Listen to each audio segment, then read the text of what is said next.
Todas las mujeres, todas, hemos sufrido la violencia machista en alguna de sus formas. Discriminación, por ejemplo, cobrando menos salario por hacer el mismo trabajo que un tío. Desigualdad, la tasa de riesgo de pobreza es mayor para las mujeres, o sea, somos más pobres por ser mujer. También violencia sexual, sea por la pareja o no, en público o en privado, hasta por internet. Y no solo nos afecta a nosotras, no, también va contra nuestras hijas, hijos e hijes. También yo he sufrido violencia machista, sí, como todas, y he sufrido racismo también. Si sumamos ambas violencias, el resultado no es una simple suma, es una multiplicación de los daños, de las consecuencias, de los traumas y de los perjuicios. Sí, he sufrido violencia machista en mi entorno familiar, en diversos trabajos, en la escuela, en la calle, en las redes sociales, y sí, me han machismeado toda clase de machos, payos y gitanos, rojos, fachas, pobres y menos pobres. Y los ricos también lo harían, pero es que no tengo trato. Vivimos en un patriarcado y lo único capaz de cambiarlo es el feminismo. La izquierda, el antirracismo, la defensa del medio ambiente, el sindicalismo, tiene que asumir que sin la lucha feminista seguiremos estando en un patriarcado, igualmente machista, aunque los machos sean otros. Eso sí, todos los machos son igual de machistas hasta que se demuestre lo contrario, ni más ni menos que cantaban los chichos. Vamos al lío.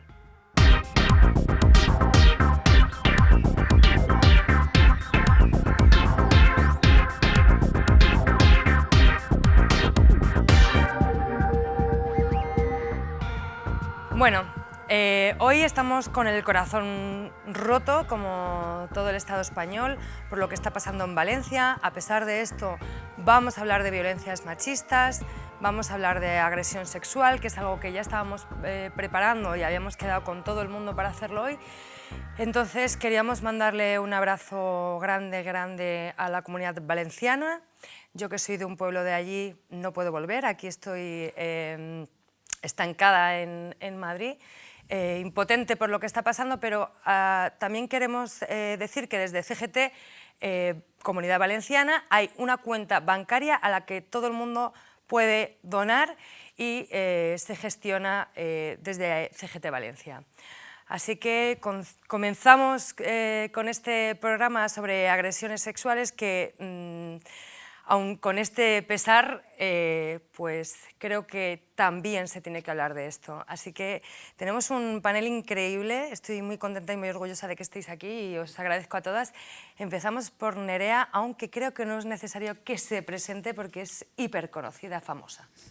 Bueno, muchas gracias, estoy encantada de estar aquí con todas vosotras. Sí, soy Nerea Barjola, escritora, investigadora y autora de Microfísica Sexta del Poder.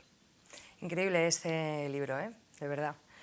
Bárbara, ¿cómo estás? Pues estoy muy feliz y me siento privilegiada de estar aquí acompañada por todas vosotras. Y nada, soy Bárbara Tardón Recio y trabajo en el acompañamiento a las violencias sexuales y en la investigación de las violencias sexuales y soy activista feminista también. Siempre es un placer que vengas. Muchas gracias. Tatiana, tú ya eres histórica aquí, cariño mío. Un poco, cariño. Pues soy Tatiana Romero, activista feminista antirracista del tejido antirracista de Madrid y en mis ratos libres historiadora e investigadora. Muy bien, muchas gracias por venir, siempre es un placer que vengas. A ti. Nos falta una cuarta persona que no ha podido venir porque está en Valencia, está bien, así que vamos a empezar este debate a tres y antes que nada vamos a irnos con Cristina Moyano, nuestro fichaje estrella que vale para todo, que nos va a poner un poco de contexto en esto que ha pasado con el Íñigo. El pasado 24 de octubre, el que era portavoz de Sumar en el Congreso, Íñigo Errejón, dejaba todos sus cargos y también la vida política tras un testimonio publicado en el muro de Cristina Fallarás en el que se le acusaba de violencia sexual. En su carta de despedida, Errejón aseguraba que en la primera línea política y mediática se subsiste y se es más eficaz como una forma de comportarse que se emancipa a menudo de los cuidados, de la empatía y de las necesidades de los otros. También hablaba de una subjetividad tóxica que en el caso de los hombres el patriarcado multiplica. Con este lenguaje enrevesado, más o menos, reconocía los hechos tal y como pocas horas después aseguraban desde Más Madrid. Esta misma formación afirma que un día antes se puso en contacto con Errejón y este confirmó los hechos, por lo que se tomó la decisión de pedirle a Sumar que le exigiera el acta de diputado. El de Íñigo Errejón es solo un caso que sirve para ilustrar las violencias machistas que también ejercen los hombres de izquierdas y el modo en el que las organizaciones reaccionan ante ello. Pero todas sabemos que no es el único caso y que el machismo atraviesa a todas las ideologías, también a los hombres de izquierdas, porque esto no va de partidos, esto va de patriarcado. Incluso pocos días antes saltaba otra noticia en la que se nos informaba de que uno de los miembros fundadores de Ecologistas en Acción había sido denunciado por agresión sexual. Por eso, para terminar, os dejo estas cifras. En 2023 se registraron en España 17.617 agresiones sexuales y 763 casos de acoso sexual. En las agresiones sexuales, el 88,5% de las víctimas eran mujeres, mientras que entre los investigados el 94% fueron hombres. En fin, datos para hacernos reflexionar. Esto es todo, liantes. Os dejo con el debate. Bueno, un resumen bastante resumidito de lo que ha pasado estos días. Creo que el primer día que saltó todo esto, yo estaba en mi casa en plan... ¡ah! Y escribí un artículo. ¿Cómo estabais vosotras ese día? ¿Quién quiere empezar? Pues a mí me tocó con otras compañeras feministas que ya estábamos en un congreso y lo primero que vimos fue lo de uno de los fundadores de Ecologistas en Acción, que nos dejó bastante heladas. Y luego, al par de horas, salió lo de el ex miembro de Sumar. Y claro que la frase que tenía que salir es: no todos los hombres, pero siempre un hombre, ¿no? Esa frase me gusta. No todos los hombres, pero siempre es un hombre. Sí, a mí, bueno, me impactó, pero no me extrañó. Yo creo que a todas, sobre todo a las activistas feministas que militamos históricamente en espacios de izquierdas, nos ha hecho un daño especial, pero no, ni mucho menos nos sorprende. Y luego ya la deriva del caso sí que te toca en distintos aspectos, que creo que es algo que deberíamos de hablar. Pero en cualquier caso, en la línea un poco de lo que decía Tatiana, bueno, yo sí que creo que tenemos que hablar sobre esa frase de estos días específica sobre si son los hombres o todos los hombres potenciales agresores, si son todos los hombres potenciales violadores. A mí me parece que tenemos que hablar de esto porque creo que incluso haciendo este programa creo que no estamos de acuerdo, o sea, como los hombres se dan muy por aludido, incluso hablando con mi marido, con mis hijos, con mis amigos.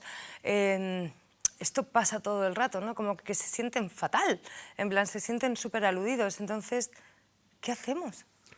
Es que Nerea. yo no sé, yo no hablaría de que se sienten fatal o que se sienten No, pero... aludidos. No digo, desde mí lo que lo haría es que hay una falta de tomar responsabilidades de la violencia que ejercen o de la violencia que sujetan. Entonces, les infantilizamos de tal manera que no les permitimos responsabilizarse de lo que hacen, porque antes nos responsabilizamos nosotras de las agresiones que ellos cometen que ellos de las agresiones que cometen, ¿no? Y empezamos a hacer como... Me parece interesante esta idea de que parece que somos las mujeres las que tenemos que estar constantemente protegidas, cuando en realidad los que están constantemente protegidos son ellos, ¿no? A mí, con respecto a cómo me pilló la noticia de Errejón, por ejemplo, a mí no me ha sorprendido absolutamente nada, porque me habla de una estructuralidad de la violencia que desde el feminismo activista se viene denunciando durante, ¿no?, toda nuestra historiografía.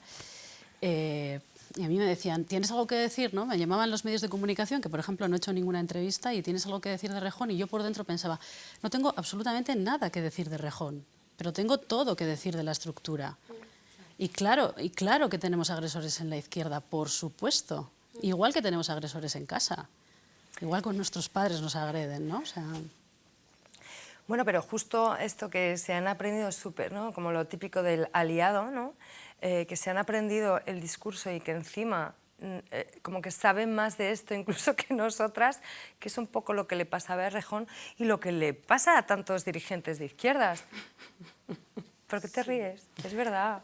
Es que me he acordado, yo al día siguiente puse algo en redes, porque bendita hemeroteca, yo me he acordado del cartel del 8 de marzo del 2016, en el que ponen nunca más solas, y uno de los carteles es la foto de Íñigo Errejón y otro de los carteles es la foto de Pablo Iglesias.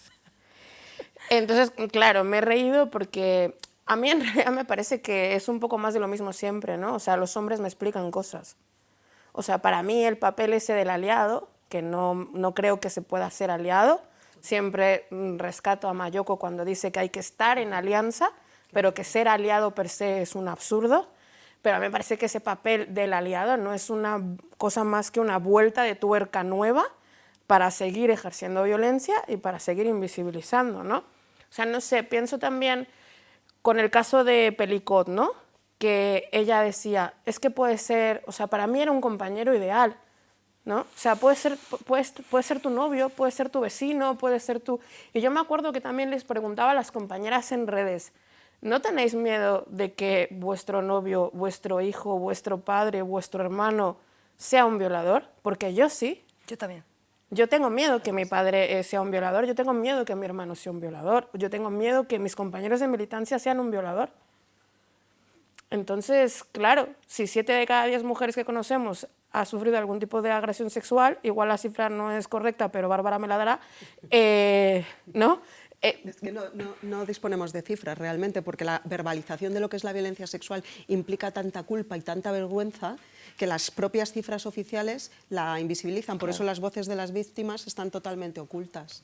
Pero estoy súper de acuerdo en la línea con lo que dice Tatiana también, ¿no? Y cuando tú llevas muchos años acompañando a las violencias sexuales, o sea, por eso decía, me dio shock, pero no me sorprendió, porque todas sabemos dónde están los agresores, quiénes son, y sabemos perfectamente qué puestos ocupan y los conocemos.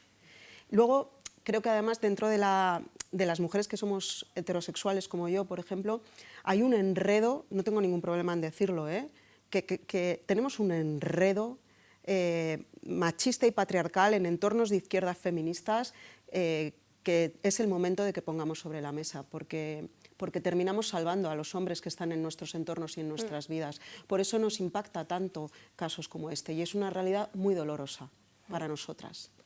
Sí, yo, por ejemplo, en eso estoy súper de acuerdo con Bárbara, que creo que es algo que tenemos que trabajar desde el feminismo, ¿no? Para ir hacia la tormenta antes de que la tormenta venga, ¿no?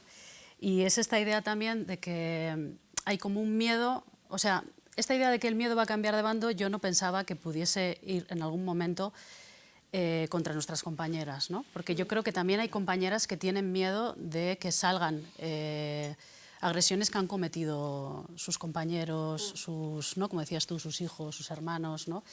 Y yo sí que creo que esto lo tenemos que trabajar para realizar un acompañamiento también a estas compañeras, porque la idea es que la impunidad deje de estar ahí. Entonces, si no sujetamos a nuestras compañeras y si no se hace ese trabajo colectivo de sujetarlas, para, si ocurre, ¿no?, estar ahí, pues me parece que va a ser muy difícil, porque siempre vamos a seguir protegiendo y protegiendo. Y además esto nos lleva como a otro debate, y es ¿por qué Errejón era capaz de tener este discurso, ¿no?, tan bien aprendido, con una práctica de una violencia tan estructural, ¿no? Porque no hace falta incorporar las cuestiones feministas, sino simplemente decirlas, ¿no? Entonces también tenemos que aplicar o controlar o ver qué herramientas tenemos para que no sea simplemente repito como un loro lo que el feminismo dice, pero luego sigo practicando mi violencia, ¿no? Ya nos daba miedo eso antes, ¿no? O sea, creo que llevamos mucho tiempo como escuchando a muchos hombres que se saben muy bien el discursito, incluso mejor que tú, ¿sabes? Como que le da... Se nombran en femenino, por ejemplo. Bueno, eso me revienta, no puedo con esto. ¿Pero por qué, no? ¿Quieres contestar? Un artículo en femenino, sí, de un señor que es un hombre, sí. ¿Perdona? Que ya ha salido un artículo en femenino también, hablando de que un poco que nos estamos pasando de raya. ¿Ah, sí? ¿De quién ha sido? Nadie quiere decirlo, ¿eh? Da igual. De Alba Rico. Hay que decirlo. No, y de otras compañeras. Sí, de otras compañeras, está bien. A mí... la deriva que ha tomado esto después de Errejón, y quería como terminar con este principio, ¿no? Porque la excusa de hoy era hablar sobre agresiones sexuales a partir de esto que ha pasado. Yo pensaba que iba a tomar otra deriva, ¿vale? Que iba a tomar una deriva de que íbamos a por fin, a que el miedo iba a cambiar de bando, y íbamos a señalar a los hombres que están en posiciones de poder para caer. Sin ningún interés de que caigan, o con todo el interés de que caigan, a lo mejor, ¿sabes? No lo sé. Pero, ¿qué ha pasado? Porque todas conocemos los nombres miro a cámara incluso para decirlo, que ninguna nos atrevemos a decir en alto en Twitter, aquí o en ningún espacio, y que lo sabemos porque nos lo ha contado y porque cuando el río suena, agua lleva. ¿Cómo os gusta, cómo os está molando la deriva que está tomando, no sé, estas conversaciones? Yo es que creo que el pacto de silencio es mucho más fuerte y mucho más largo, y va a ser muy difícil que en ese muro de silencio podamos hacer grietas lo verdaderamente grandes como para que se vaya desmoronando. O sea, creo que poco a poco los feminismos están ahí haciendo grietas más pequeñas, grietas más grandes, pero están erosionando ese muro. Pero el pacto de silencio no solo los beneficia a ellos, el pacto de silencio también beneficia a mujeres que pertenecen al feminismo blanco hegemónico. El pacto de silencio es el que hace que en el Ministerio de Igualdad esté una mujer que no sabe qué dice, porque no sabe qué dice, cuando habla ante unos micrófonos sobre un caso de agresiones sexuales. Porque yo creo de verdad que ella no sabe lo que está diciendo, ¿eh? El pacto de silencio es el que permite que esté ahí. El pacto de silencio es el que permite que mujeres transfobas estén en las altas esferas de poder. O sea, el pacto de silencio va más allá de Sumar, va más allá de Podemos. El pacto de silencio está ahí en todos lados. El pacto de silencio incluso está en nuestros sindicatos, en nuestros colectivos, en nuestras asambleas de barrio, en nuestra familia. Sí. Absolutamente de acuerdo. Yo es que creo... Perdón. Dime, dale. Es que creo, esto no sé si estáis de acuerdo, creo que socialmente no estamos preparadas, esta sociedad no está preparada para romper ese pacto de silencio, porque creo que el síntoma de estos días es precisamente, por eso la reacción está siendo tan fuerte y estamos tan cabreadas y tan tristes también. Y revueltas. Y tan revueltas, porque no estamos preparadas para asimilar la magnitud de las violencias sexuales que se ejercen de forma constante contra todas nosotras. Y es que estoy totalmente de acuerdo con todo lo que... Es que me gustaría no estar de acuerdo, pero es que no puedo estar... De hecho, el silencio es la otra cara de la impunidad. Y es que es la clave para que siempre en la historia de la humanidad nos hayan... Sí, violado. a mí la deriva, por ejemplo, que me preocupa es cómo se está desenfocando el tema. O sea, en lugar de aprovechar el debate o la reflexión, ¿no?, para hacer un debate más profundo sobre las violencias sexuales y ponerlas encima de la mesa, de repente se están poniendo en cuestión cosas que ya estaban como superadas para el feminismo, ¿no? O sea, cómo se está desenfocando absolutamente todo el debate, ¿no? Y pongo un ejemplo, ¿no?, de esta mañana del artículo este, que es una de las cosas que no solo está en este artículo, sino que está en muchísimas más. Esta idea de que tenemos que se nos apela a que tenemos que aprender a parar a tiempo, ¿no? Y luego también que tenemos que aprender a diferenciar entre un sexo que no es placentero, ¿no?, un sexo que no es satisfactorio, y una agresión, ¿no? A mí esto me parece, desde un punto de vista conceptual, perverso, porque es como, sabemos perfectamente la diferencia entre un sexo no placentero y una agresión. Entonces, ¿quiénes sois los que tenéis la confusión sobre qué es un sexo no placentero y qué es una agresión?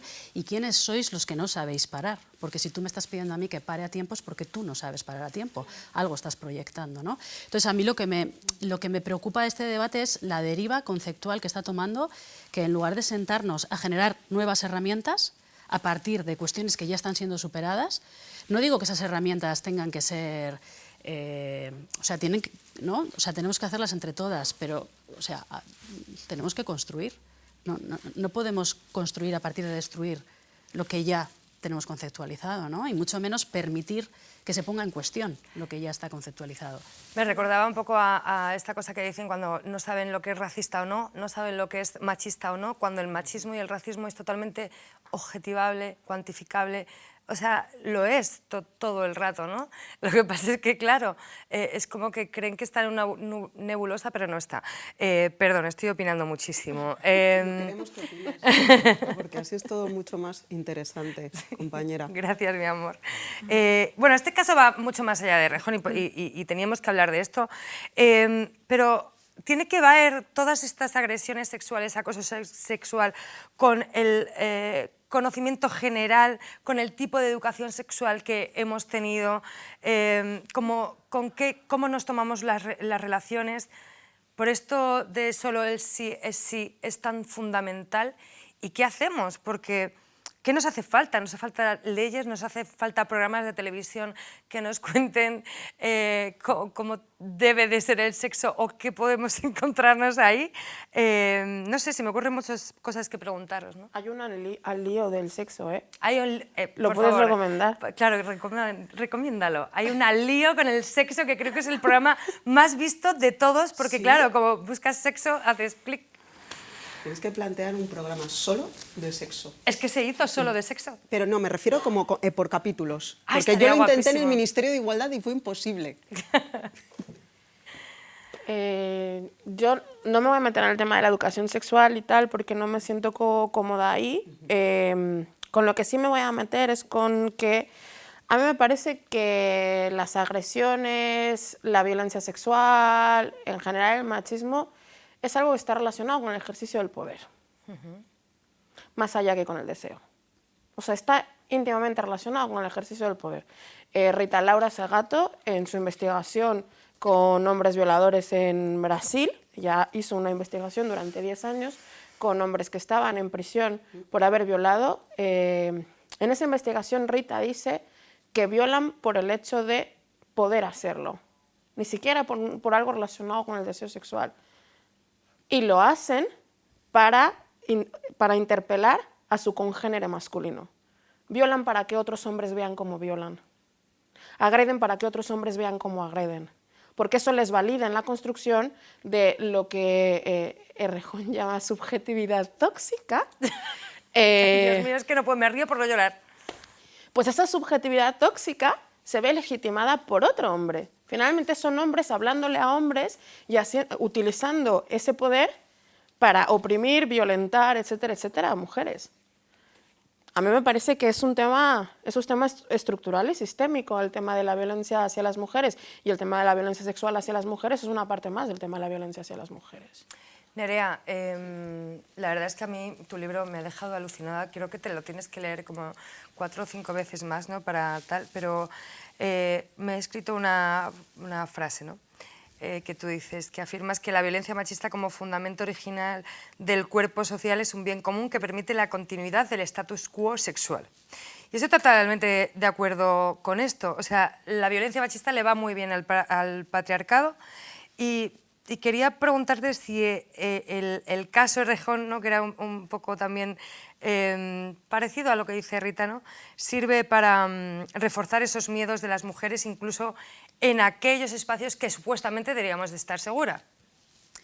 Bueno, yo lo que creo, mira, ahora que estaba hablando del tema de los hombres, ¿no? De cómo lo hacen para que otros, ¿no? Y además estaba viendo en la pantalla Me Too y es como, el Me Too realmente de los hombres es el pacto entre hombres de toda la vida, ¿no? Que ese es un pacto que no rompen, y ese Me Too es esta idea de ejerzo mi poder y otro hombre ve que ejerzo mi poder, ¿no? Y algo que dice también Segato es esto de que los hombres entre ellos se respetan, ¿no? Con esta jerarquía de poderes, o sea, bueno, lo lanzo ahí porque me ha venido esta idea del Me Too. Y yo, mi preocupación, que me repito un poco con lo de antes, con lo de Errejón, es cómo se está utilizando para no hablar de la violencia sexual. Y cómo se está utilizando para no hablar, o sea, ni siquiera es hablar del consentimiento, es que aquí el problema es que no se quiere hablar de la libertad sexual de las mujeres, que es donde está la llaga, que es donde tú cuando dices, no es que quiero hablar de libertad sexual. Hablar de libertad sexual significa que tenemos que hablar de la impunidad. Si hablamos de impunidad significa que tenemos que generar relato, y con ese relato lo que significa es que tenemos que hablar de las violencias sexuales que enfrentamos. Y luego hablar de libertad sexual significa hablar de nuestra autonomía corporal y de nuestra libertad sexual.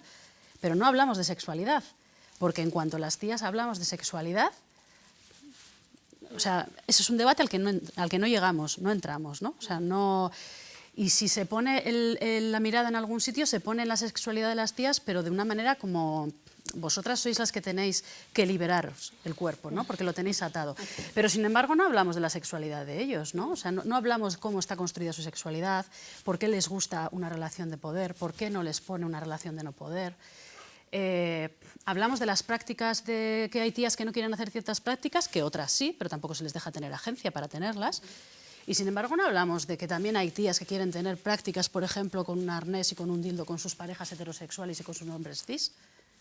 Y nadie se cuestiona por qué un hombre cis no quiere tener una práctica con su pareja heterosexual, mujer cis, y con un dildo y con un arnés, ¿no? O sea, no sé si me estoy explicando. Donde está siempre puesto el foco, donde está siempre puesto el foco es en nuestras dificultades, en nuestras derivas, todo para impedir hablar de nuestra libertad sexual, que es de lo que no se quiere hablar. Hay una, bueno, recuerdo como una especie de charlas que daban cerca de mi pueblo, de Navarrés, que estaban como, querían hacer como una educación sexual, ¿vale? Pero les dijeron a las chavalas que iban que de porno no, ¿vale? Que porno caca, el porno caca, ¿no? Y entonces como que eso también es como, bueno, ¿y vamos a censurar también esto? Como estamos todo el mundo diciendo, no, es que ven mucho porno y entonces por esto... Bueno, yo estoy con eso súper... De hecho, con lo del tema del porno a mí me preocupa porque me he dado cuenta que hay una parte del feminismo que de verdad cree que resolver la violencia sexual es responsabilidad solamente de que la chavalería vea porno, ¿no? Con lo cual, para mí eso es un análisis ultra simplista de la magnitud de lo que es la violencia sexual.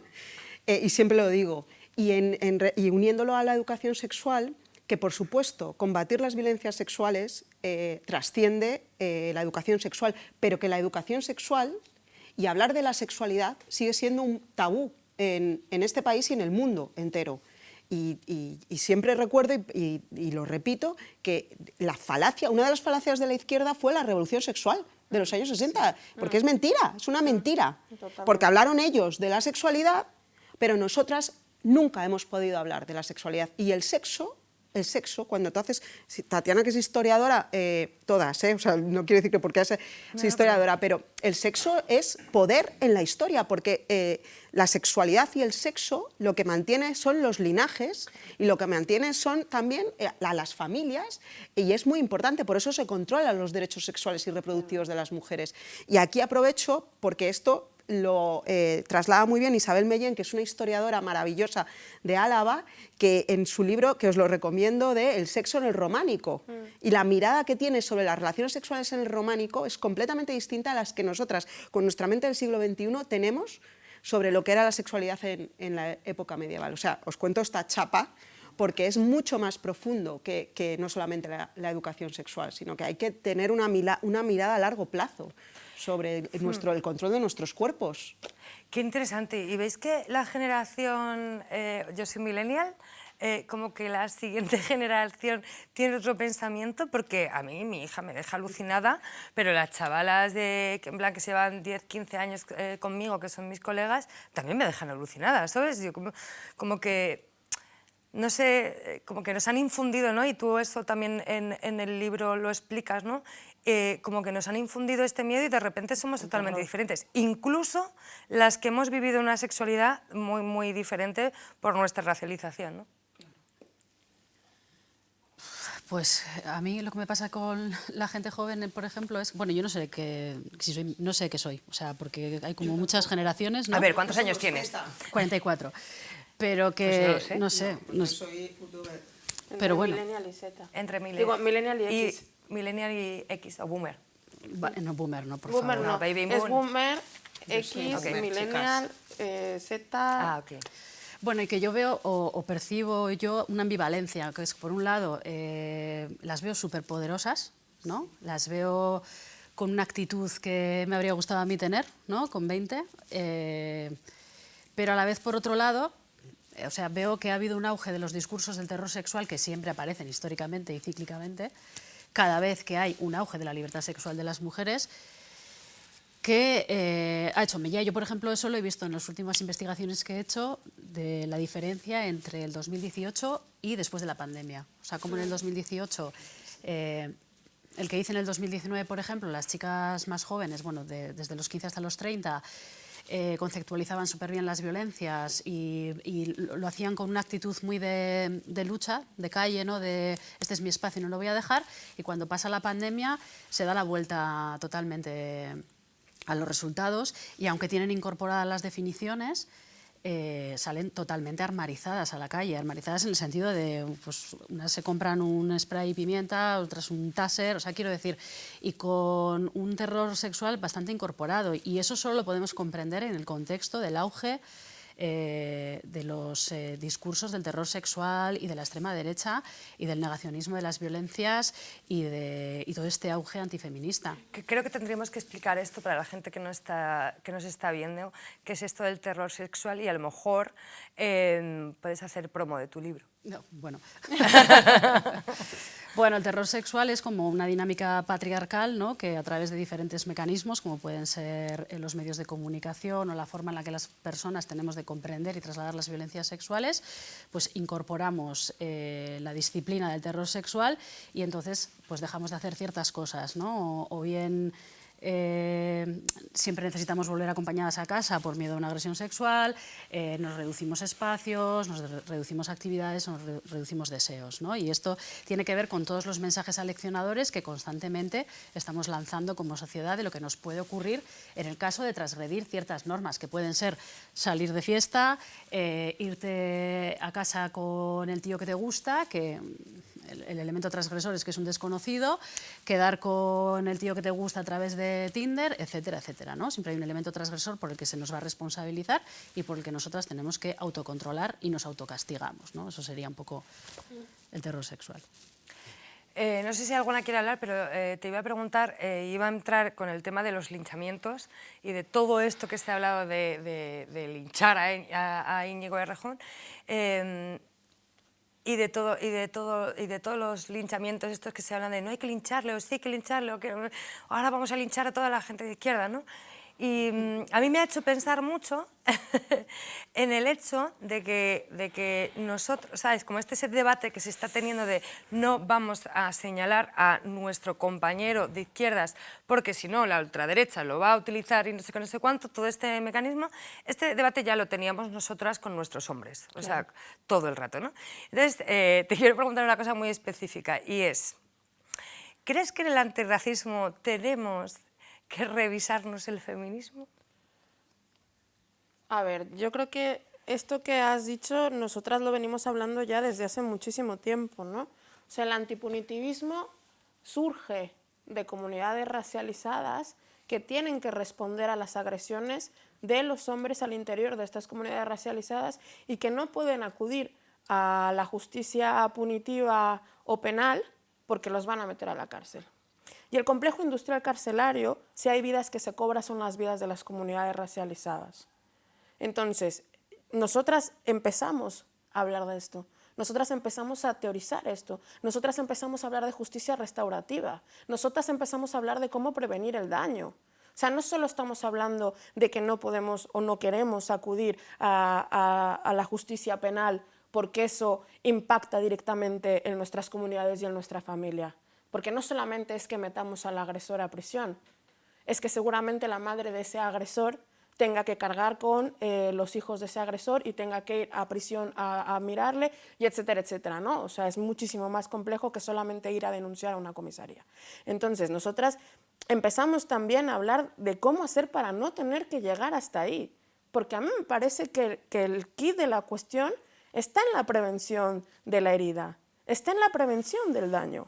Y yo creo que sí, que somos nosotras las que lo hemos empezado a hablar, pero que no lo hemos hablado lo suficiente. No, creo que no lo hemos hablado lo suficiente. Vale, antes de ir a ver si linchamos a Errejón o no, ¿vale? Que creo que sería una pregunta. Pero tengo que linchar a tanta gente antes. Ya, sí, yo también. Vamos a ir a la calle, que se ha ido nuestra compañera fichaje estrella, como siempre, Cristina Moyano, a la calle, a ver qué opina la gente de todo esto de Errejón, de las agresiones sexuales. Bueno, creo que telita, vamos a verlo. Hola liantes, aprovechando el caso Errejón hemos salido a la calle para preguntar sobre el machismo y sobre la gestión de este tipo de casos. Veamos qué opina la gente. La primera pregunta es si usted está al tanto del llamado caso Errejón. Sí, por supuesto. Yo creo que toda España está al tanto de ello. Sí, por encima sí que estoy al tanto. Sí, sí que lo estoy. Obviamente. Sí, claro que sí. Sí, hemos oído mucho en la tele estos días. Sí, algo he escuchado sobre el tema de las agresiones que han podido salir sobre Errejón. Como diríamos en mi país, es un pote de humo. Han agarrado al chivo expiatorio para tapar toda la corrupción del gobierno de Sánchez. ¿Y qué opinan sobre su comportamiento? El personaje creo que se le ha ido de la mano y se ha dado cuenta que es más persona que personaje cuando se lo han hecho ver. Lo que me sabe mal es de que hayan personas que defiendan unas posiciones y después en su vida privada hagan otros actos que no corresponden con esas mismas opiniones. Veremos a ver qué dicen los jueces y a ver qué pasa. A mí me parece que ha sido un engaño total por parte de él, porque si está en esas condiciones, hace tiempo que tendría que haberse apartado de la vida política. Bueno, lo primero de todo que se le juzgue por lo que ha hecho, pero primero que pase por la justicia. Pues yo en principio no me lo esperaba de él, me parece muy mal, por supuesto. Todo lo que ha ido apoyando no ha servido para nada porque al final vemos que es un lobo vestido de cordero. Detrás de estos síntomas hay una realidad mucho más profunda y compleja, que es el de este ecosistema político que lo ha sostenido. ¿Y cree que Más Madrid y Sumar han gestionado bien todo este caso? Sinceramente, yo lo habría hecho de otra manera. Y desde el principio, porque es la forma de dar credibilidad y que la sociedad crea en nuestros políticos. Parece ser que sí que sabían algo de antes, entonces si es verdad que lo sabían, pues lo han hecho mal, en mi opinión. A mí me parece que también a ellos les ha sorprendido la noticia. Yo creo que si hubieran sabido lo que están sabiendo ahora, no creo que hubieran dejado a un personaje así en sus filas. Yo con lo que he podido saber no, porque ya el año pasado yo sí que me había enterado, y como mucha más gente, de la movida que había pasado en Castellón, por cierta gente que conozco el partido. Creo que Yolanda sí lo sabía. Ha caído por su propio peso y lo han encubierto ellos en todo momento. Me parece que son unos alcahuetas, me parece que son unos falsos, porque si tú sabías de la conducta de Errejón de hace meses atrás, pues haberlo sacado a la luz pública, no sacarlo 3, 4 años después. ¿Y piensa que esto es un caso concreto y aislado dentro de la izquierda o que al final el machismo campa a sus anchas por todas partes? A ver, yo creo que el machismo no tiene color. Yo creo que hemos llevado este tema al extremo. Ni hay el machismo que parece ser que todos nos quieren vender, ni las cosas están tan bien como se quiere dar a entender. Para mí no es el hecho de ser la izquierda ni ser la derecha, el machismo está en todas partes y esto simplemente es una muestra más de que también incluso el que más habla y el que más intenta defender, pues también se comporta mal y hay que seguir luchando contra ello. Bueno, yo pienso que el machismo tanto las partes. Es una cosa muy extendida, por desgracia. No tiene nada que ver derechas o izquierdas. Lo que pasa es que, claro, en la izquierda te resulta mucho más llamativo, porque esto te viene de vos y te lo esperas. Y dices, bueno, incluso del PP. ¿Y cree que todos los partidos gestionan igual este tipo de problemas?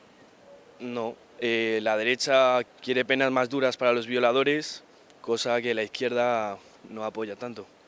Yo creo que los políticos todos se solapan los unos a los otros, no importa el partido que sea. Yo creo que otros partidos políticos no lo gestionan igual. Han hecho esto, pero en otros casos habrían seguido en el partido y ahí se habrían quedado. Ningún partido político va a gestionar nada de su partido, ni de corrupción, ni de este tipo de casos. Seguramente cada partido político, en función de la ideología que tenga, promueva más dinámicas feministas que otros. Eso está claro, eso es evidente. Todos intentan taparse a ellos y los demás son los malos. ¿Y saben más o menos quién sacó a la palestra toda esta información?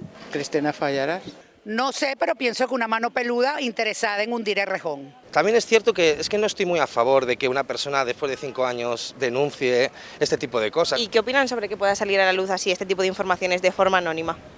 Pues yo creo que es verdad que quien le haya ocurrido algo, lo suyo es que vaya y denuncie. A ver, yo creo que como persona que denuncia, creo que está bien que sea anónimo porque al final tienes miedo. Pero al ser un personaje público, no me parece bien que haya sido anónimo. ¿Por qué lo sacas ahora y no hace, bueno, cuando pasó, ¿no? Siempre hay que enfocarlo de una manera positiva como reactivo para que este tema pues esté más controlado. Tú dices a una persona que ha hecho algo, tú tienes que decir quién lo dice y quién lo hace. Evidentemente, no puedes refugiarte en una red social. No, yo estoy en contra de que sea anónimo. A quien le esté pasando, que lo diga con nombres y apellidos y denuncias, porque yo puedo decir de ti lo que quiera. Porque eso no es verificado de ninguna forma, ¿sabes? En plan, es que yo puedo decir que mi mujer, que yo le pego a mi mujer o lo que sea y me cae la de Dios por decirlo nada más. Bueno, entiendo que se haga de forma anónima porque todos sabemos que el miedo en esas personas, sean hombres o mujeres, se instala. Cuando una noticia viene del anonimato, creo que merece ser más investigada. ¿Piensa usted que esto es como un triunfo del feminismo? Hombre, si todo lo que dicen es verdad, pues claro. Creo que es un paso más, pero es que va todo muy lento. Yo creo que sí. Sí, claramente sí. El empoderamiento de la mujer pasa por otros caminos que no llevar las cosas al extremo. Bueno, liantes, estas son las respuestas que nos han dado. Solo mencionaros que hemos obtenido más información fuera de cámaras que dentro. Nada más que añadir, os dejo que debatís sobre el tema. Chao. Bueno, esto os da como para estudio, como muestra, como mínimo. ¿Qué decís? Bueno, yo creo que se ven claramente todos los mitos y estereotipos de las violencias sexuales, porque es que es como, no me lo esperaba de él, porque esto es la eterna división de el agresor es el que te está esperando en un callejón, ¿no? Lobo vestido de cordero, otro mito, o sea, es la caperucita, ¿no? Es que es otro mito de los estereotipos y violencias sexuales. El ecosistema político que lo ha sujetado, que es como bueno, el ecosistema social que lo ha sujetado, porque no es posible sujetar estas violencias si todas y cada una de las personas que conformamos el conjunto social no las sujetamos, las producimos y las reproducimos, ¿no? Bueno, es que he cogido como un montón de notas porque se ve claramente cómo se enfoca únicamente la violencia sexual en Errejón, cómo no se ve que es una violencia estructural. Y luego me interesa esto del punitivismo, porque yo estoy súper de acuerdo con los procesos antipunitivistas colectivos, ¿no? Me parecen súper transformadores, pero también para quién se aplican estos procesos antipunitivistas, porque las mujeres vivimos constantemente en un sistema punitivo social que vigila y castiga constantemente absolutamente todo lo que hacemos, todas nuestras actitudes, todo lo que decimos, no se nos cree, ¿no? Entonces, vivimos constantemente en un sistema punitivo social. Y luego también me gustaría lanzar una idea un poco enlazado con el linchamiento y con el antipunitivismo, de dónde se están poniendo en práctica las prácticas antipunitivistas, porque con las compañeras que ponen en el cuerpo, no. O sea, solo ponemos las prácticas antipunitivistas al servicio de los agresores o machistas, ¿no? Pero no al servicio de otras prácticas. Bueno, pedazo de temón, ¿eh? Sí, se está haciendo una tesis. Claro, pero porque el antipunitivismo no solamente puede aplicar a ellos, o sea, a mí me parece, y creo que ya no tenemos tiempo y habría que hacer otro programa, me parece que estamos confundiendo muy fuerte antipunitivismo con impunidad. Totalmente. O sea, estamos teniendo un problema muy serio. Totalmente de acuerdo contigo. Y entonces, ¿no? ¿Qué hacemos con los violadores? En realidad quieren decir qué hacemos con los violadores de mi colectivo blanco, anarquista, de Ocupa, de Sant Cugat del Vallès. Y ahí hay un problema. O sea, el antipunitivismo, si no es una propuesta comunitaria, es impunidad. Yo estoy totalmente de acuerdo con Tatiana. Pero el pueblo gitano tiene muchísima experiencia en esto. Sí, o sea, iba a contar específicamente esto y no sabía si alargarme o no. O sea, como que escribí un artículo que se llama ¿Qué hacemos con los agresores? Porque justo en el pueblo gitano sí que tenemos como nuestras leyes. Es que vosotros tenéis vuestras leyes. Pues sí, tenemos nuestras leyes. Entonces, sabemos, hasta que ha llegado el evangelismo y etcétera, etcétera, y esta cosa, ¿qué hacer con esos hombres que agreden sexualmente, que matan, que maltratan a las mujeres? Pero aún así no nos funciona. Y he de decirlo porque creo que no nos funciona bien tampoco. Entonces, bueno,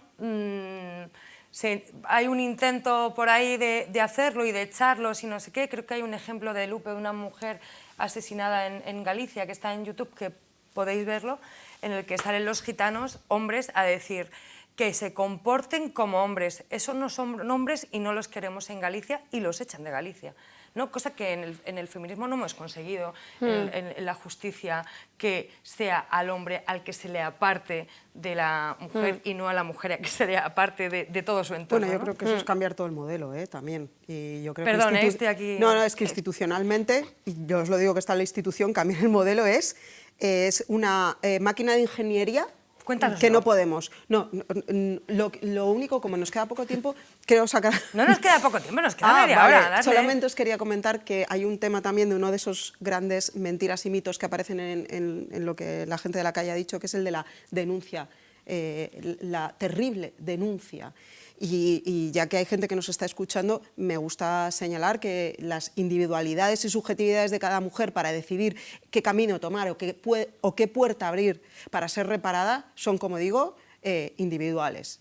Y la denuncia es un camino que por cierto es el más doloroso de todos, la denuncia institucional, y que luego hay otros espacios, y yo eso lo decía el otro día y quiero insistir, hay otros espacios de reparación que sabemos que funcionan para muchas mujeres, desde luego desde tu colectivo, desde tu espacio activista de mujeres, pero en la Ley 10/2022 apostamos porque en este país, en todos los territorios, existieran los centros de atención a las supervivientes de violencias sexuales, que es un modelo basado precisamente en lo colectivo, que viene de Estados Unidos y el mundo anglosajón. Y es un modelo de atención integral que sabemos que para muchas mujeres, si tiene un enfoque adecuado, si tiene un enfoque de derechos humanos, interseccional, feminista, recursos, etc. Pero es más, hay una cosa que he descubierto investigando que es preciosa. Y es que sabéis que el primer centro de crisis de la historia lo fundaron 2 mujeres que venían de las Panteras Negras, que transitaron en ese proceso de, bueno, metemos este debate sobre las violaciones sexuales a las mujeres, solamente el foco de atención es en las mujeres blancas norteamericanas víctimas de violencias sexuales, y entonces ellas abrieron en Washington el primer centro de atención a las víctimas de violencias sexuales, que para mí es un modelo de referencia importante para las mujeres que deciden tomar ese camino. Y es algo que me parece importante rescatar, porque yo echo de menos a una parte del movimiento feminista que de verdad no es consciente de lo importante que son esos espacios seguros para las mujeres, porque dependiendo del territorio en el que estás, tienes un apoyo o no tienes un apoyo. Y lo que no puede ser es que yo en Madrid tenga 4 centros de crisis, pero si me agreden sexualmente en Orense, como uno de los casos que yo he acompañado, que es una mujer migrada, no tenga dónde ir. O sea, yo creo que hay una... Migrada, irregularizada, ¿no? O sea, cuando salió todo esto, hubo un tuit que puse que dije, si las mujeres racializadas inmigrantes habláramos de las agresiones sexuales, de violencia sexual, fliparíais. Sí. O no, porque no somos blancas. Sí, sí, total. Bueno, y nos pasa lo mismo, al final como que todo el mundo está empeñado en hacer ver los problemas que tenemos sin que se vean de nuestros ojos, y al final nos pasa lo mismo que a vosotras, ¿no? O sea, quiero decir, o sea, todas podemos contar historias de un padre, un abuelo, un hermano, un tío, o sea, y también tenemos ese problema con los hombres, no creen que sean todos, cuando decimos que son todos se nos rebelan y decimos, bueno, pues si no son todos, somos todas las mujeres. Sí, pero no es lo mismo cuando tienes una estructura institucional, por muy que pertenezca a la justicia penal o no, porque se puede llegar a intentar que no, como lo está contando Bárbara. No es lo mismo que tú puedas tener acceso a toda esa infraestructura y que no puedas tener. Las jornaleras de la Fresa y de los invernaderos de Huelva y de Almería no tienen acceso a absolutamente nada. Vamos, por no tener acceso no pueden ni abrir la boca. Todas las compañeras en situación irregularizada tampoco pueden decir nada porque tienen terror a acercarse a una comisaría. Y luego es que además les meten estos de expulsión, sí, expedientes. Claro. O sea, me refería más a que nos pasa lo mismo en cuanto a la violencia que recibimos, no a cómo luego lo hacemos. Bueno, es que además estructuralmente hay muchísimos más obstáculos, pero quiero, al hilo de lo que has contado, en la Ley 10/2022, la ley del sí es sí, fijaros, es interesante porque cuando tú entras en un proceso de negociación institucional de una ley, que por cierto no se hace en un día, sino que se tarda muchos años, una de las batallas más difíciles y que no se consiguió precisamente era la modificación de la ley de extranjería. Siempre lo contaré. Y eso es el termómetro de muchas cosas. Y lo intentas, pero se escapa siempre. ¿Quieres contarnos lo bien o lo mal que lo pasaste con todo lo que os dio la ultraderecha, o no solamente la ultraderecha con esa Bueno, yo lo pasé muy mal en todos los sentidos, pero también es un momento, o sea, yo llevo toda la vida siendo activista en violencias sexuales y poder intentar empujar algunas cosas para mí es muy satisfactorio. Lo mal, pues os voy a ser honestas, la ultraderecha, es todo como las agresiones sexuales, de la ultraderecha me lo espero todo, pero hay una parte del movimiento feminista que yo guardo un dolor muy profundo, y no son precisamente las que no piensan igual que yo, porque yo a lo mejor con Tatiana o con Nerea no pienso cosas, pero sé que en un momento determinado sí que va a haber un cuidado, porque nos unen otras cosas, pero hay otras que fueron como hombres agresores, y eso, por ejemplo, no lo puedo olvidar. Bueno, el patrón machista que muchas mujeres utilizan para llevar al poder, ¿no? El ser un macho para estar ahí. hay un montón de experiencia de esto, ¿no? De mujeres que tenemos ahí. Bueno, quería preguntaros, a ver, vamos a entrar ya en el tema este que me gusta muchísimo ahí. ¿Hay una moral sexual de izquierdas? ¿Hay unas prácticas sexuales que se criminalizan y otras no? Y lo digo porque esto también ha sido un debate, o sea, todo el mundo se revolucionaba, incluso le quitaron la cuenta a Fallarás en Instagram. Y cuando yo leía los relatos, yo decía, Dios mío, no sé ni cómo no le quitan la cuenta, o sea, no le cierran la cuenta porque era, en plan, o sea, no es que quisiera que se la cerrara, entenderme lo que estoy diciendo, ¿vale? Sí. Que es mi colega la Fallarás, sino que era como un relato sexual, ¿vale? Y como que la culpa estaba todo el rato en esos relatos, o sea, me echo una raya en tu culo, ¿sabes? Y con esto de las drogas, bueno, mucho más, ¿no? Entonces, ¿por qué se pone el foco y por qué se criminaliza el BDSM, por ejemplo, donde están las chavalas del BDSM diciendo, Dios mío, pero si nosotras somos en plan el pilar del consentimiento? ¿Qué pasa con esta moral de izquierdas? ¿Tenemos la misma moral católica? Bueno, eso es un tema complejo, pero a mí, por ejemplo, te estoy escuchando y lo que pienso es, ¿cuál es la diferencia entre que El País saque durante mogollón de fines de semana o de semanas relatos contados por mujeres a periodistas, ¿no?, a que las mujeres desde su propia agencia escriban lo que quieren escribir y Fallarás lo publique tal cual, ¿no?, como ellas lo han escrito, excepto quitando el nombre? ¿Cuál es la diferencia, ¿no? Que en una hay una agencia, digamos, sin filtrar, que es una agencia de las tías que en ese espacio para ellas les ha resultado seguro y han decidido publicar su testimonio, y en el otro es como que va por los cauces hegemónicos, digamos, ¿no?, que es un periódico, pero en realidad nos están contando lo mismo. Mujeres que están rompiendo el silencio y que están tratando de romper la impunidad, ¿no? A mí lo que me preocupa de todo lo que está pasando con el tema de los testimonios es que podemos encontrar vías para encauzarlos y es verdad que tienen que estar articulados desde un contexto y desde un marco feminista. Eso, ya ha habido pique con esto Eso, antes. por supuesto. Ha habido. Pero pique con amor. Sí, pique con amor. Se me ha ido, pero bueno. Perdón. Sí, no importa, nos quedamos en el ¿Cómo amor. usamos los testimonios? Creo que ibas por ahí. Pero bueno, no dejan de ser testimonios que nos ayudan a generar una genealogía. Y no solo generar una genealogía, sino que además nos ayudan a visibilizar violencias que de otra manera no se visibilizarían. Y que hay muchas mujeres que están leyendo esos testimonios y de repente se ponen en contacto con las violencias que han enfrentado.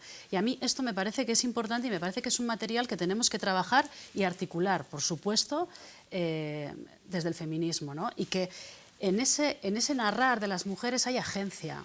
Y a mí esa agencia me parece importante.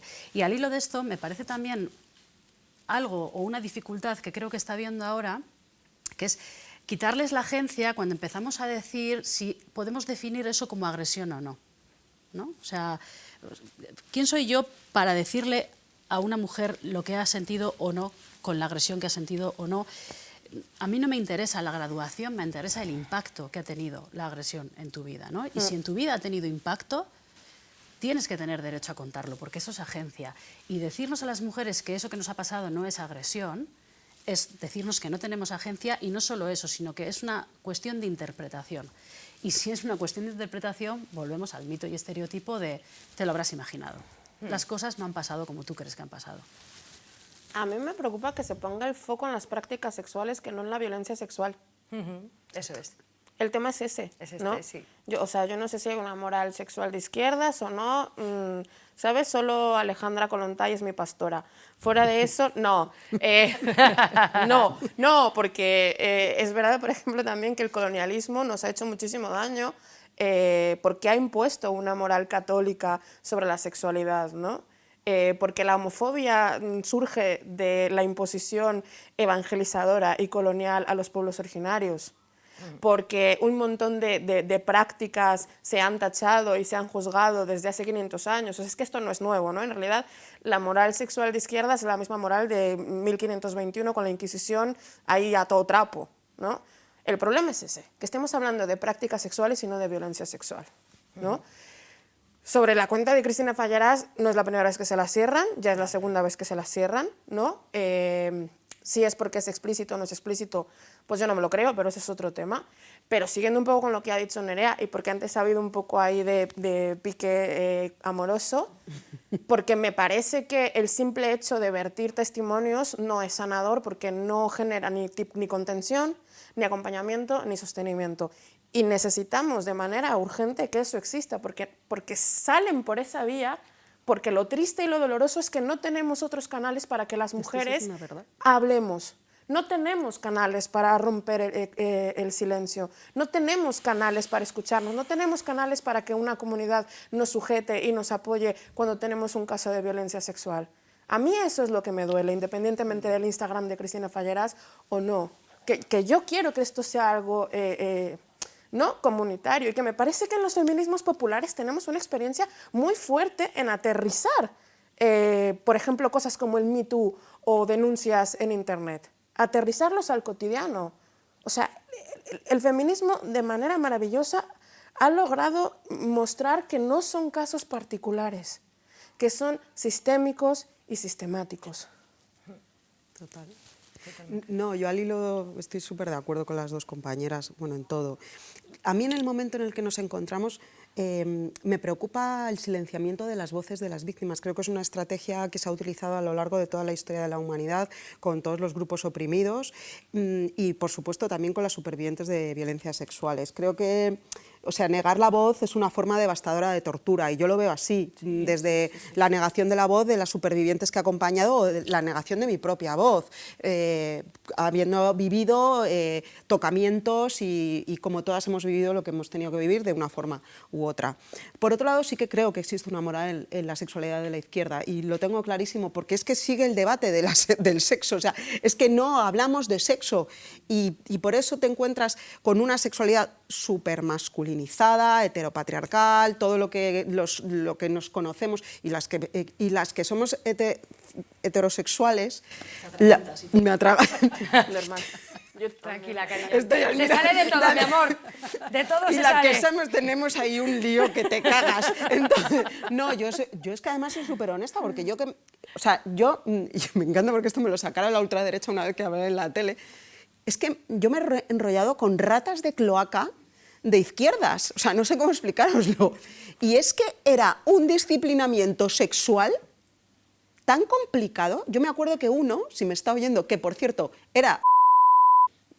Hola, ¿qué tal? Se reía porque yo no sabía, y ahora os vais a reír vosotras, y quien nos vea se reirá, que era un... ¿Cómo se dice, chicas? ¿No ves? Es que se está riendo todo el mundo. Pero porque me importaba tres narices, por lo que sea, porque mi sexualidad es desde otro lugar, porque mi autonomía y libertad... Yo me sentía más libre desde otros lugares. Y él se reía, y eso para mí es súper moral también. Sí, es muy moral. O moral. sea, no me digáis que no. Sí. Y no quiero individualizar. Superioridad moral. No lo quiero individualizar, pero vamos a ver, cuando nos ponemos las mujeres a hablar de sexo, nos venimos arriba. Y cuando se ponen a hablar ellos de sexo, bueno, perdona, pero el nivel es de López Ibor, que tenía una guía de mis abuelos, la tenían en la estantería y mi abuelo la escondía debajo de la almohada. Claro, al hilo de lo que ha dicho ella también es que realmente criminalizar las prácticas sexuales es una manera, ¿no?, de seguir reforzando la violencia sexual y de seguir reforzando el sistema y el status quo sexual y del acceso libre de ellos hacia nuestros cuerpos y nuestras vidas. Porque como no podemos hablar, ¿no?, como criminalizamos las prácticas sexuales, no ponemos el foco donde tenemos que ponerlas. Es una herramienta más. Y bueno, pues vamos a hablar de sexo. ¿Otra vez? Otra vez. Más todavía. Venga. No, quería preguntaros... Yo he hablado mucho. En realidad quería que habláramos de qué hacemos con esto, ¿no? O sea, yo tengo mucha intención egoístamente y también para al lío, en saber qué hacemos con esto, cómo tenemos que limpiar nuestros sindicatos, nuestras filas, nuestra no sé qué, porque están diciendo todo el rato los protocolos, que yo no sé qué coño son los protocolos no funcionan, los protocolos no funcionan. Yo soy súper fan de los protocolos, ¿eh? A mí no me gusta. Yo también soy Virgo, me gusta mucho ese tema, ¿no? Pero me gusta controlarlo todo. Pero no funciona. ¿Cómo limpiamos nuestras filas de machismo?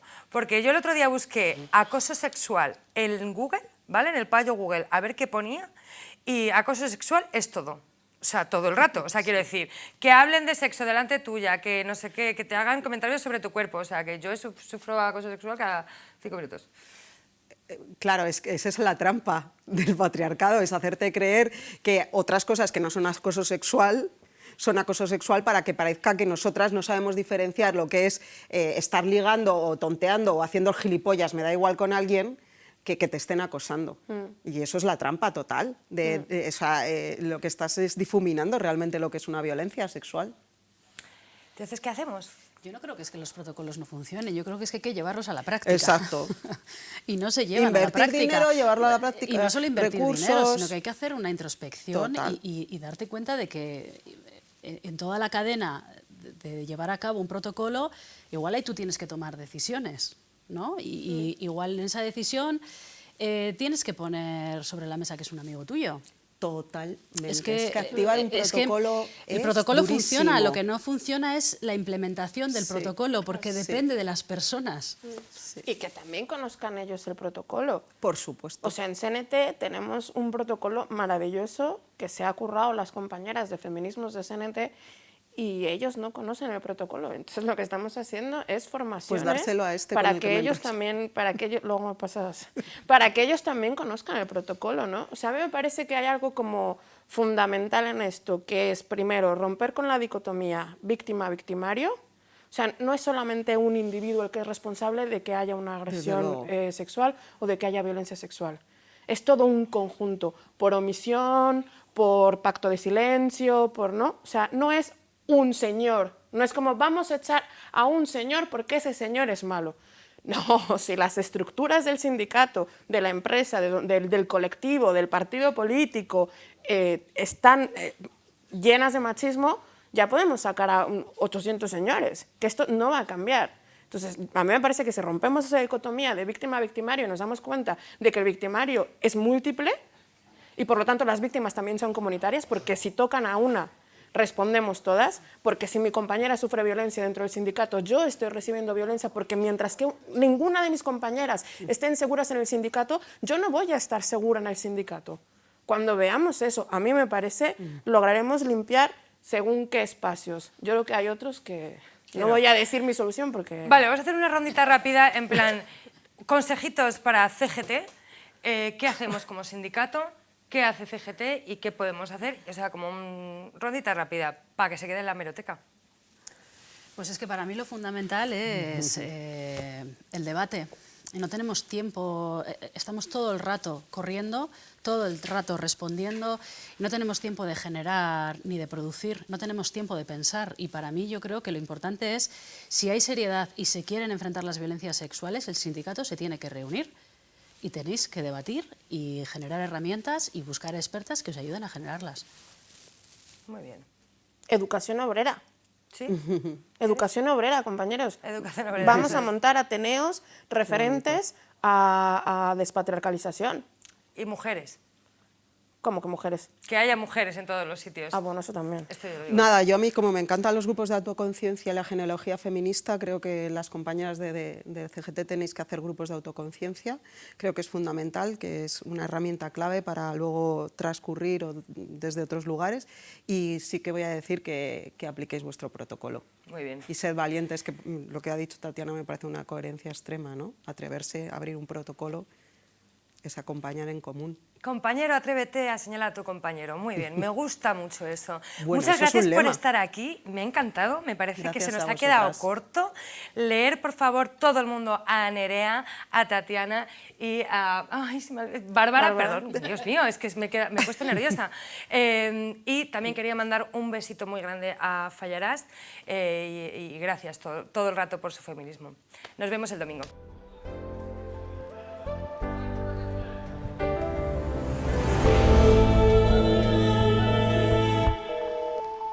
Bueno, por desgracia todos sabemos lo que ha pasado en Valencia y en algunos pueblos de Castilla-La Mancha. La DANA ha destrozado pueblos enteros por la incompetencia de un gobierno al que bueno, los compañeros y las compañeras de CGT Valencia ya han denunciado porque creemos que ha cometido negligencias muy graves y por eso tiene que pagar. Pero por otro lado creemos que la respuesta que está teniendo la CGT en solidaridad con el pueblo valenciano y con los compañeros y con las compañeras de allí está siendo enorme. Ya sabéis que hay un número de cuenta habilitado para donar, para hacer donativos económicos y luego también hay varios puntos a lo largo de todo el estado para que llevemos allí materiales, alimentos y cosas que necesitan allí. Entonces, bueno, pues ya sabéis, hay que apoyarles en estos momentos tan difíciles Y nada, hay que alzar la voz más que nunca y solo el pueblo sabe al pueblo. Alza la voz.